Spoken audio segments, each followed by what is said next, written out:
CPM ആശയപരമായ രാഷ്ട്രീയത്തിന് പകരം അക്രമ രാഷ്ട്രീയം നടത്തുന്നത് പിണറായിയുടെ ഒത്താശയോടെയെന്ന് DCC president advocate Martin George.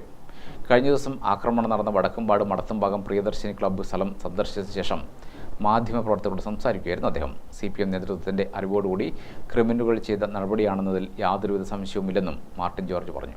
വടക്കമ്പാടം Priyadarshini ക്ലബ്ബിൽ ഇന്നലെ നടത്തിയ അക്രമം അത് CPMന്റെ നേതൃത്വത്തിൻ്റെ അറിവോടുകൂടി ക്രിമിനലുകൾ ചെയ്ത നടപടിയാണ് എന്നുള്ള കാര്യത്തിൽ യാതൊരുവിധ സംശയവും.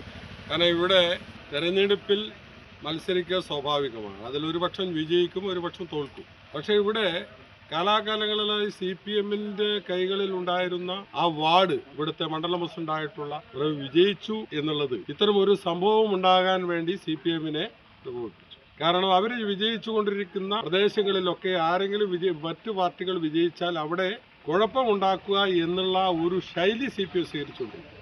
മമ്പറം ടൗണിൽ നടത്തിയ ആക്രമണം നിങ്ങൾക്കുണ്ട്.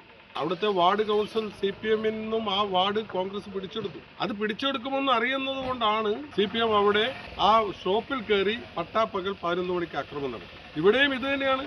ഇവിടെയും CPMന്റെ വാർഡ് സിറ്റിംഗ് സീറ്റ് പിടിച്ചെടുത്തു എന്നുള്ളതാണ് CPMനെ സംബന്ധിച്ചിടത്തോളം ഹാലിളകിയിട്ടുള്ളത്. CPM വിജയിച്ചുകൊണ്ടിരിക്കുന്ന വാർഡുകളിൽ മറ്റൊരു പാർട്ടി വിജയിക്കുമ്പോൾ അവിടെ കുഴപ്പങ്ങൾ സൃഷ്ടിക്കുക എന്നത് CPMന്റെ സ്ഥിരം ശൈലിയാണ്. മമ്പറത്തെ CPMന്റെ വാർഡ് കോൺഗ്രസ് പിടിച്ചെടുത്തിരുന്നു. ഇവിടെയും സമാനമായ രീതിയിൽ CPM കടകളിൽ കയറി പട്ടാപ്പകൽ അക്രമം അഴിച്ചുവിടുകയായിരുന്നു. കരിവള്ളൂരിലും കഴിഞ്ഞ ദിവസം CPM കോൺഗ്രസ് ഓഫീസിന് നേരെ അക്രമം അഴിച്ചുവിട്ടിരുന്നു. വേങ്ങാട് പഞ്ചായത്ത്, പിണറായി ഉൾപ്പെടെ എല്ലാ പ്രദേശങ്ങളിലും അക്രമം തുടരുകയാണ്. ഇതിന് കൃത്യമായ നടപടി ഉണ്ടാകുന്നില്ല. പോലീസ് സംഭവസ്ഥലത്ത് എത്തുന്നതല്ലാതെ കുറ്റക്കാർക്കെതിരെ നിയമ നടപടികൾ സ്വീകരിക്കുന്നില്ലെന്നും അദ്ദേഹം ചൂണ്ടിക്കാട്ടി. ഇപ്പോൾ ഇന്ന് കരിവള്ളൂരിൽ നിന്ന് കോൺഗ്രസ് ഓഫീസ് ആക്രമിച്ചത് സന്ദർശിച്ചിട്ടാണ് ഇങ്ങോട്ട് വരുന്നത്. കരിവള്ളൂർ ഇന്നലെ രാത്രി 9:30 മണി വരെ അവിടെ കോൺഗ്രസിന്റെ രാത്രിയിൽ ക്യാമ്പായിരുന്നു. അപ്പോൾ അവിടെ 9:30 മണി വരെ കോൺഗ്രസ് ഓഫീസിൽ ലൈറ്റ് കാണുമ്പോൾ CPMനെ സംബന്ധിച്ചിടത്തോളം പ്രയാസമായി. അവരുടെ കോൺഗ്രസിന്റെ വർക്ക് കാണുമ്പോൾ അവർക്ക് ബുദ്ധിമുട്ടായി. അപ്പോൾ എന്താണ് അതിന് പരിഹാരം? ഈ ആഫീസിന് വേണ്ട, അത് അടിച്ചു പൊളിച്ച് കളഞ്ഞാൽ കുഴപ്പമില്ല. രാത്രി 12 മണിക്ക് വന്ന് ആ ആഫീസ് അടിച്ചു പൊളിച്ചു. ഇതാണ് നടന്നുകൊണ്ടിരിക്കുന്നത്. എന്തിനു വേണ്ടി? എന്താണ് ഉദ്ദേശം? ആശയപരമായ രാഷ്ട്രീയത്തിന് പകരം അക്രമ രാഷ്ട്രീയം നടത്തുന്നതിനു വേണ്ടി പിണറായി വിജയൻ ഒത്താശ നൽകുന്നു എന്നുള്ളതാണ് ഇത് കാണാൻ കഴിയുന്നത്.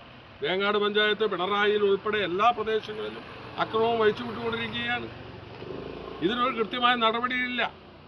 ഇവിടെ പോലീസ് പല സ്ഥലങ്ങളിലും പോകുന്നുണ്ട് എന്നെങ്കിൽ ഇതിന് ആക്ഷൻ വേണം.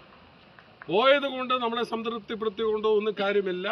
കൃത്യമായി അവരെ അറസ്റ്റ് ചെയ്യാനും അവർക്ക് ശിക്ഷ കൊടുക്കാനും സാധിക്കുന്നില്ല എങ്കിൽ ഇത് നിർബാധം തുടർന്നുകൊണ്ടിരിക്കും. ഇത്തരം അക്രമം തുടർന്നാൽ പശ്ചിമ ബംഗാളിലും ത്രിപുരയിലും ഉണ്ടായ അതേ അവസ്ഥ CPMന് കേരളത്തിലും നേരിടേണ്ടി വരുമെന്നും മാർട്ടിൻ ജോർജ് പറഞ്ഞു. KPCC treasurer VA Narayanan, KPCC member Sajeev Maroli, Thalassery block Congress president MP Aravindakshan, block vice president Susheel Chandroth, Jatheendran Kunnoth, advocate Veena K Viswanathan എന്നിവരും DCC പ്രസിഡന്റിനൊപ്പം ഉണ്ടായിരുന്നു. ഗ്രാമിക ന്യൂസ്, കണ്ണൂർ.